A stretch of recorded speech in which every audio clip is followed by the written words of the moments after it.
بسم اللہ الرحمن الرحیم۔ یہاں سے اعتکاف کی ایک جو ہے وہ فضیلت ذرا نوٹ کر لیں کہ عبداللہ ابن عباس فرماتے ہیں کہ رسول اللہ صلی اللہ علیہ وسلم نے ارشاد فرمایا کہ من اعتکف یومن، جس نے ایک دن اعتکاف کیا، ابتغاء وجہ اللہ، اللہ تعالیٰ کی رضا کے لیے، صرف اللہ تعالیٰ کی رضا کے لیے ایک دن بھی اعتکاف کیا، تو جعل اللہ بینہ و بین النار، تو اللہ تعالیٰ اس کے اور دوزخ کے درمیان کیا کرے گا؟ سلاس خنادق، تین خندقیں کھود دے گا، تین خندقیں بنا دے گا۔ کل خندق ابعد مما بین الخافقین، ہر خندق کے درمیان کتنا فاصلہ ہوتا ہے؟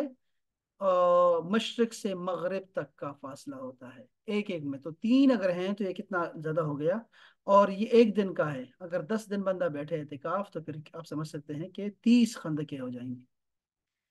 یہ ہے ثواب اس کا۔ اس طرح حضرت علی بن حسین رضی اللہ تعالیٰ عنہما اپنے والد گرامی سے روایت کرتے ہیں کہ رسول اللہ صلی اللہ علیہ وسلم نے ارشاد فرمایا کہ من اعتکف عشرا فی رمضان، جس نے رمضان میں 10 دن اعتکاف کیا، کان کا حجتین و عمرتین، اس کو 2 حج اور 2 عمرہ کے ثواب ملے گا، ایسا ہے جیسے اس نے 2 حج کر لیے اور 2 عمرے کر لیے ہیں۔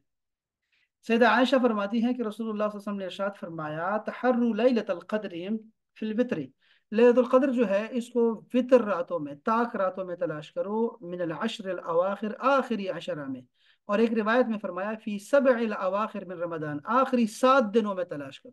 دیکھیں یہ متفق علیہ حدیث پاک ہے کہ آخری 7 طاق راتوں میں تلاش کرو، آخری 7 دن ہیں اس کی طاق راتوں میں تلاش کرو، یہ متفق علیہ حدیث پاک۔ سیدہ عائشہ فرماتی ہیں کہ رسول اللہ صلی اللہ علیہ وسلم جب رمضان کا آخری عشرہ آتا تو آپ اپنے کمر بند کو کس لیتے اور اپنے اہل خانہ سے الگ ہو کر عبادت و ریاضت میں مشغول ہو جاتے۔ اچھا، اس کے علاوہ میں بتا رہا تھا آپ کو کہ یہ اعتکاف جو ہے یہ ابراہیم علیہ السلام اور اسماعیل السلام کو بھی اللہ تعالیٰ نے قرآن مجید میں حکم دیا، سورہ بقرہ میں ہی ہے کہ حرم شریف کو جو ہے وہ اعتکاف والوں کے لیے صاف ستھرا رکھو۔ تو ایک تو یہ ہے کہ ملتا ہے ہمیں کہ پرانے زمانے میں بھی سارے اعتکاف کرتے تھے، چلے بھی کاٹتے تھے، اور بھی بہت ساری جو ہے نا خلوتیں ان کی تھی۔ اور یہ جو ہے نا یہ غار حرا، اس میں رسول اللہ صلی اللہ علیہ وسلم سے پہلے ان کے جو دادا تھے عبد المطلب وہ بھی عبادت کرتے تھے، اور حضرت ابراہیم علیہ السلام کے بارے میں آتا ہے کہ وہ بھی یہاں بیٹھ کے اللہ تعالیٰ کی عبادت کرتے تھے۔ تو آپ اگر دیکھیں نا وہ حرم شریف ادھر سے دیکھیں، آ، یہ جو غار حرا ہے یہاں سے دیکھیں تو بالکل سامنے آپ کو حرم شریف دکھائی دیتا ہے۔ تو یہ اس وقت بھی خلوتیں تھیں ان کی، اور عزلت تھی ان کی، اور اعتکاف کیا کرتے تھے۔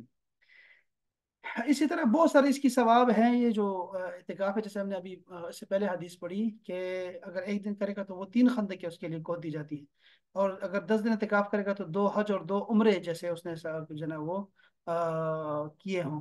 اس طرح سے عائشہ فرماتی ہیں کہ جس نے ایمان اور احتساب کے ساتھ اللہ کی رضا کے لیے اعتکاف کیا تو اس کے سارے گناہ اللہ تعالیٰ بخش دے گا۔ اسی طرح ہاں ہاں ہاں، معتکف کو گناہ سے بچایا جاتا ہے اور اس کی نیکیوں کو لکھا جاتا ہے۔ حضرت امام حسن بصری رضی اللہ تعالیٰ عنہ فرماتے ہیں کہ اعتکاف کرنے والے کے ہر دن کے بدلے میں حج کا ثواب دیا جاتا ہے۔ سبحان اللہ تعالی۔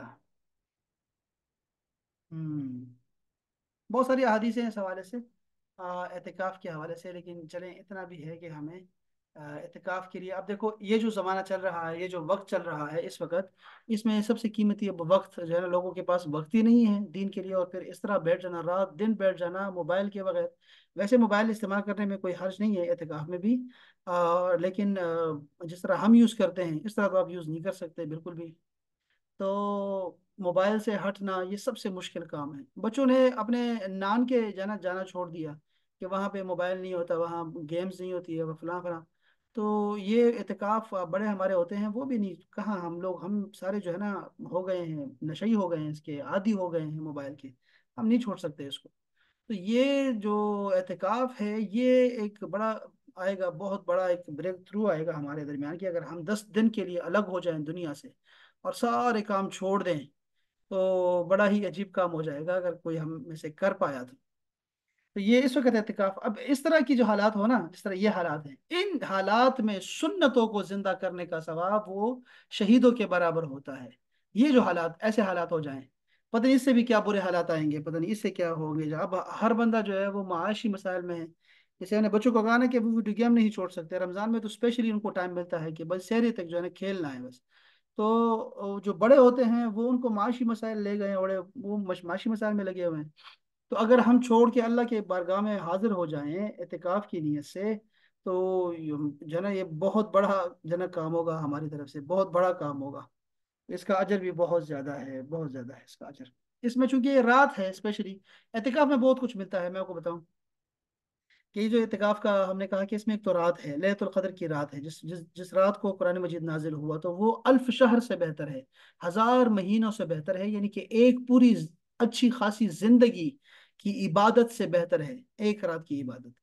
تو اب یہ ہے کہ یہ جو اعتکاف ہوتا ہے اس میں ہم لوگ کرتے کیا ہے، اس میں یہ کرتے ہوتے ہیں کہ ہم چار چیزیں کرتے ہوتے ہیں۔ اگر میں آپ کو یاد دلاؤں تو ہم اس میں قلت منام کرتے ہیں۔ قلت منام کا مطلب ہے کہ ہم کم سوتے ہیں اس میں، اور زیادہ تر عبادت میں گزارتے ہیں، ٹھیک ہو گیا؟ ایک تو یہ ہے، دوسرا یہ ہے کہ قلت طعام کرتے ہیں، کم کھانا کھاتے ہیں، وہ تو ویسے روزہ روزہ ہے تو روزے میں تو ویسے بھی ہمارا ہوتا ہے۔ اسی طرح قلت کلام ہوتا ہے۔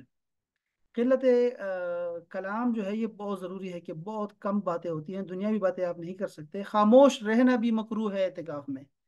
تو آپ کو باتیں کرنی ہوتی ہیں لیکن آپ ذکر کریں، آپ جو ہیں وہ دین دین کی باتیں کریں، اچھی اچھی باتیں کریں، وہ کر سکتے ہیں۔ خاموش رہنا بہرحال مکروہ ہے اس میں۔ اچھا، اس کے علاوہ جو ہے وہ قلت انام ہے، لوگوں سے کم ملنا۔ یہ چار چیزیں ہیں دیکھیں، کم کھانا، کم سونا، کم ملنا، اور کم بولنا۔ یہ چار خاصیات جو ہے نا یہ اعتکاف میں آ کے جمع ہو گئی ہیں، ٹھیک ہے جی؟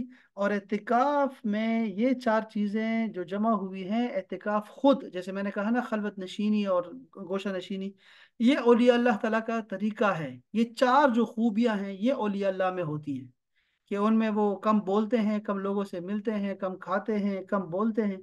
وہ ساری خوبیاں ہم میں سے ہر بندہ لے لیتا ہے، اگر وہ اعتکاف بیٹھ جائے تو وہ خود بخود نیک ہو جاتا ہے۔ تو اس میں وظائف بھی پورے کیے جا سکتے ہیں، جیسے ہم لوگ وظائف کرتے ہیں لا الہ الا اللہ کا نفس امارہ سے خلاصی کے لیے، تو لا الہ الا اللہ کا ورد رکھے اور خود کو لازم کر دے کہ میں نے 75,000 بار جو ہے نا لا الہ الا اللہ کا ورد کرنا ہے۔ گھروں میں بھی آپ کر سکتے ہیں، ایک دن کا بھی اعتکاف کر سکتے ہیں آپ، جو ہے وہ ایک رات کا اعتکاف بھی ہم کر سکتے ہیں، تاک راتیں آتی ہیں تو ہم اعتکاف کی نیت سے خواتین گھروں میں بیٹھ جائیں، مرد جو ہے وہ مسجدوں میں بیٹھ جائیں، تو تب بھی کر سکتے ہیں، ایک رات کے لیے بھی کر سکتے ہیں، تاک راتوں میں اعتکاف کی نیت سے بیٹھ جائیں، کسی بھی وقت بیٹھ جائیں، اس میں کوئی پھر ضروری نہیں ہے کہ آپ جو ہے نا پورا روزہ پورا پورا دن بیٹھیں گے۔ اچھا، اس کے علاوہ یہ ہے کہ یہ اعتکاف اور یہ سارا کچھ ہم جو کر رہے ہیں نا، یہ سارا اولیاء اللہ کا شیوا رہا ہے، وہ سارے لوگ ایسے ہی کرتے ہیں، اسی سے ان کو درجات ملتے ہیں۔